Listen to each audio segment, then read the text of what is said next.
तुमच्या मोलाच्या सहकार्यानंच आम्ही गाठलाय 30 लाख सबस्क्रायबर्सचा नवीन टप्पा. तुमच्या कामाची प्रत्येक बातमी साम टीव्हीच्या डिजिटल प्लॅटफॉर्मवर आजच लाईक, शेअर आणि फॉलो करा.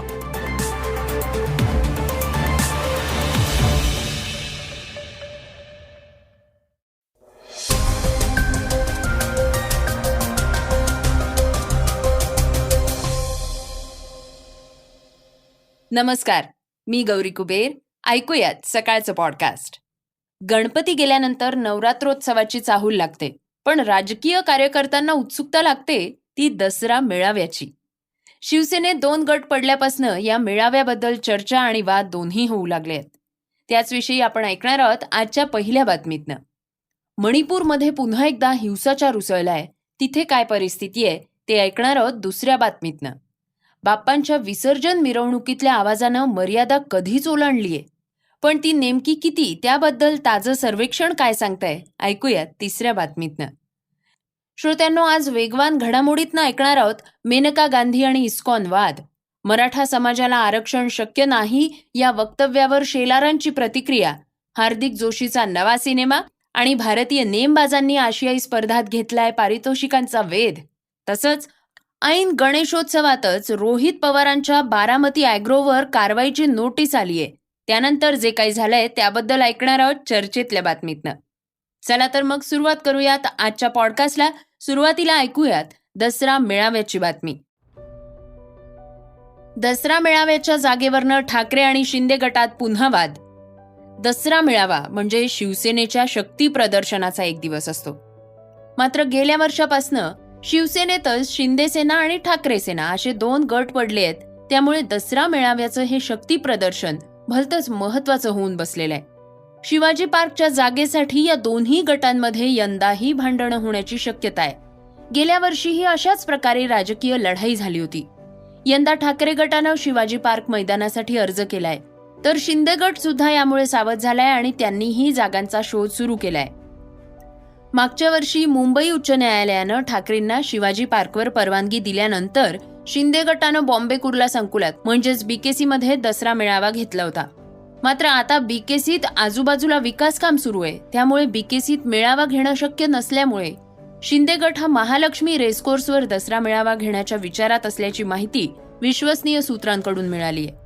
जेव्हा शिवसेनेमध्ये हे गट तट नव्हते तेव्हा दसरा मेळाव्यातनं बाळासाहेब ठाकरे वर्षभराच्या राजकारणी रूपरेषा ठरवायचे असं म्हटलं जात असे. तीच परंपरा उद्धव ठाकरे कायम ठेवतात का याकडे सगळ्यांचं लक्ष आहे. दरम्यान सध्या ठाकरे आणि शिंदे गटाच्या आमदारांची अपात्रतेसंदर्भातली सुनावणी सुरू झालेली आहे. त्यामुळे या दसरा मेळाव्यातही याविषयी चर्चा होईलच. 19 जून 1966 रोजी बाळासाहेब ठाकरे यांनी शिवसेनेची स्थापना केली होती. शिवसेनेचा पहिलाच मेळावा दसऱ्याच्याच दिवशी होणार अशी घोषणा ठाकरेंनी या पक्षस्थापनेच्या वेळी केली होती. त्यानुसार दादरच्या शिवाजी पार्कवर 30 ऑक्टोबरला दसरा मेळावा झाला होता.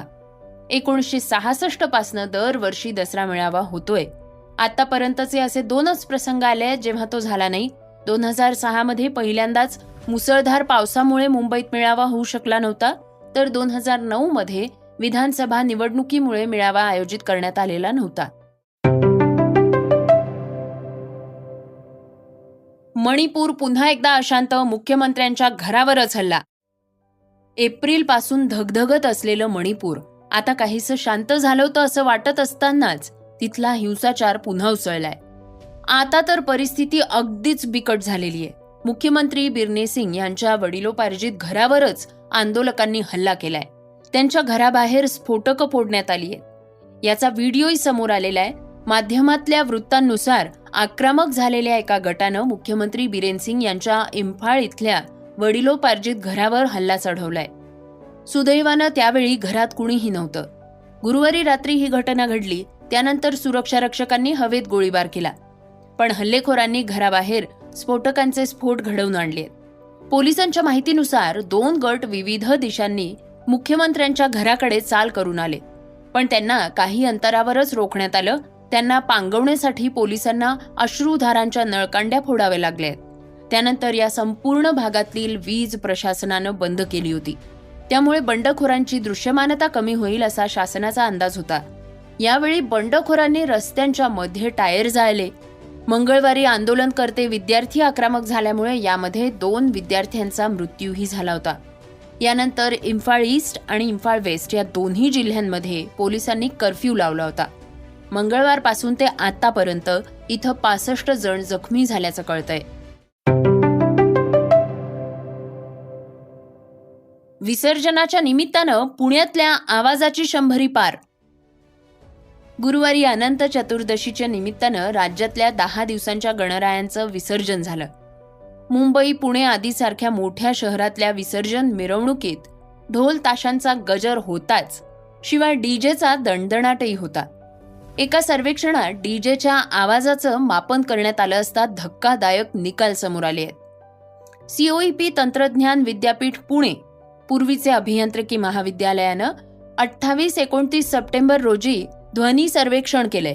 त्यानुसार पुण्यातल्या लक्ष्मी रस्त्यावर 10 चौकांमध्ये आवाज किती होता याचा अभ्यास करण्यात आला. त्यातल्या निष्कर्षांप्रमाणे यावर्षी सरासरी आवाजाची मर्यादा 105.2 डेसिबल्स इथपर्यंत पोहोचली होती.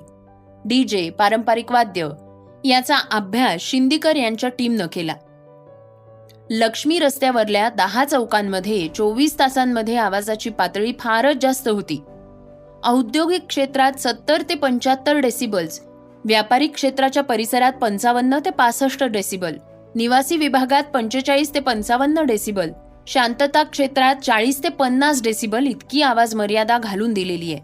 पुण्यात लक्ष्मी रस्त्यावरल्या 10 चौकांमध्ये 28 आणि 29 सप्टेंबर रोजी दुपारी, सायंकाळी, रात्री, मध्यरात्री, पहाटे आणि सकाळी झालेल्या सर्वेक्षणांमधनं ध्वनी प्रदूषणाची आकडेवारी धक्कादायक आहे. त्याची सरासरी बघितली तर बेलगाव चौकात 100.9, गणपती चौकात 106.3, लिंबराज 106, कुंटे 107.4, उंबऱ्या 103.1, गोखले 99.8, शेडगे विठोबा 96.5, होळकर 99.9, टिळक 100, खंडोजी बाबा 90.2, तर यांची सरासरी आहे 101.3 डेसिबल इतकी.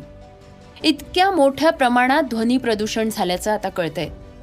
काहीच दिवसांपूर्वी डीजेच्या दणदणाटानं एका तरुणाचा मृत्यू झाल्याची घटना घडली होती.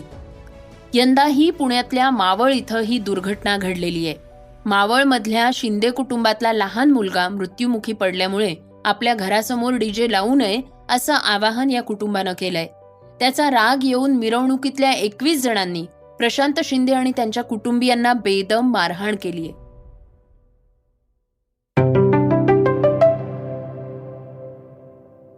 ऐकूयात वेगवान घडामोडी. भाजप खासदार मेनका गांधी यांनी धार्मिक संस्था इस्कॉनवर गंभीर आरोप केले होते. इस्कॉनमध्ये मोठ्या प्रमाणात फसवणूक होते. इस्कॉन आपल्या गोशाळेतल्या गायी कत्तलखान्यात विकतंय. ते सगळ्यांसमोर हरे कृष्ण हरे रामाचा जप करतात, पण दुसरीकडे गायींची विक्री कत्तलखान्यात करतात असा गंभीर आरोप त्यांनी केला होता. इस्कॉननं मेनका गांधींच्या विरोधात आक्रमक भूमिका घेतली आहे. मेनका गांधी यांना इस्कॉनकडनं 100 कोटींची मानहानी नोटीस पाठवण्यात आली आहे.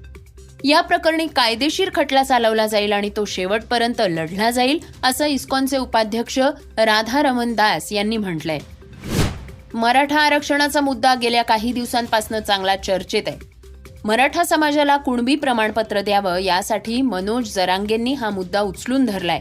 त्याचबरोबर ओबीसींमधनं मराठा समाजाला आरक्षण देऊ नये यासाठी ओबीसी समाज देखील आक्रमक झालाय. आता हे दोन्ही गट सरकारबरोबर बोलून आपापल्या मागण्या स्पष्ट करतायत. आता आशिष देशमुख यांनी याबाबत वक्तव्य केलंय. ओबीसी समाज आणि सरकारची बैठक अतिशय सकारात्मक पार पडली आहे असं त्यांनी म्हटलेलं आहे. जरांगे पाटील यांनी समजदारीनं विचार करावा. मराठा समाजाला ओबीसी मधून आरक्षण देणार नाही असं मुख्यमंत्री एकनाथ शिंदेंनी आश्वासन दिलंय अशी माहिती आशिष देशमुख यांनी दिली आहे. प्रेक्षकांचा लाडका राणादा आता एका चित्रपटातनं चाहत्यांच्या भेटीला येणार आहे. क्लब 52 असं या चित्रपटाचं नाव आहे. या चित्रपटाचं टीझर पोस्टर नुकतंच सोशल मीडियावर लॉन्च करण्यात आलेलं आहे. तर याची टॅगलाईन आहे एक डाव नियतीचा. 15 डिसेंबरला हा चित्रपट प्रेक्षकांच्या भेटीला येणार असून हार्दिक जोशी हा मालिकेप्रमाणेच चित्रपटात देखील कमाल करून दाखवेल का हे पाहणं महत्त्वाचं ठरणार आहे. चीनमध्ये सुरू असलेल्या 19व्या आशियाई क्रीडा स्पर्धेत भारतीय नेमबाजांचा धडाका सुरूच आहे. आता स्पर्धेच्या 6व्या दिवशी भारतीय नेमबाजांनी पदकांचा पाऊस पाडलाय. ईशा सिंग, पलक आणि दिव्या TS यांचा समावेश असलेल्या भारतीय संघानं रौप्य पदक जिंकलंय. महिलांच्या 10 मीटर एअर पिस्तूल वैयक्तिक प्रकारातही ईशा सिंग आणि पलकनं पराक्रम गाजवलाय. पलकनं वैयक्तिक सुवर्णपदाला गवसणी घातली आहे, तर ईशानं रौप्य पदक जिंकलंय. 50 मीटर रायफल 3 पोझिशन सांघिक प्रकारात स्वप्नील कुसळे, ऐश्वर्या तोमर आणि अखिल शोरन यांचा समावेश असलेल्या भारतीय संघानं विश्व विक्रमासह सुवर्ण पदकाला गवसणी घातली आहे.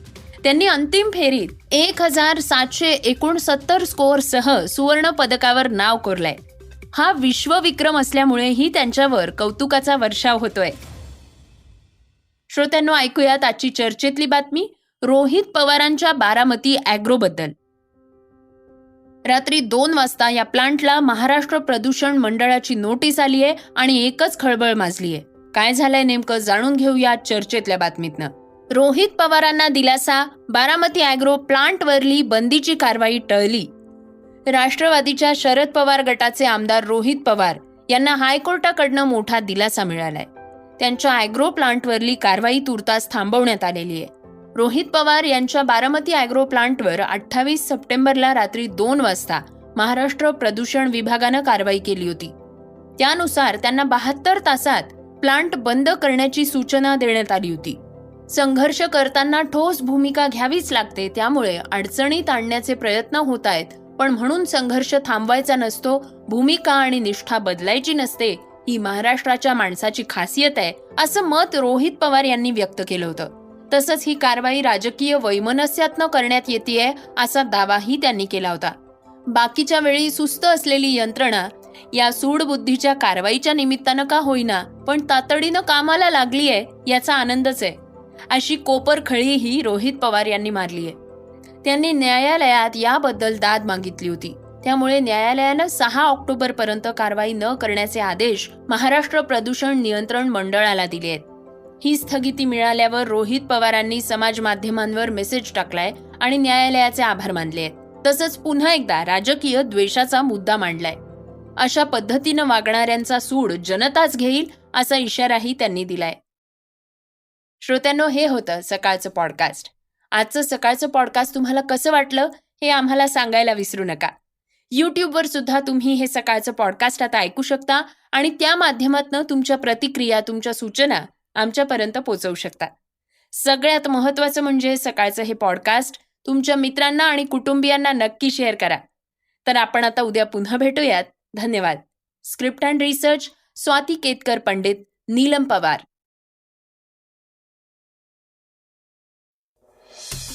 वाचा, बघा आणि आता ऐका आणखी बातम्या isakal.com वर. तुम्ही हा पॉडकास्ट isakal वेबसाईट आणि ऍपवर सुद्धा ऐकू शकता. विसरू नका, या पॉडकास्टला आपल्या आवडीच्या पॉडकास्ट ऍपवर सबस्क्राईब किंवा फॉलो करायला.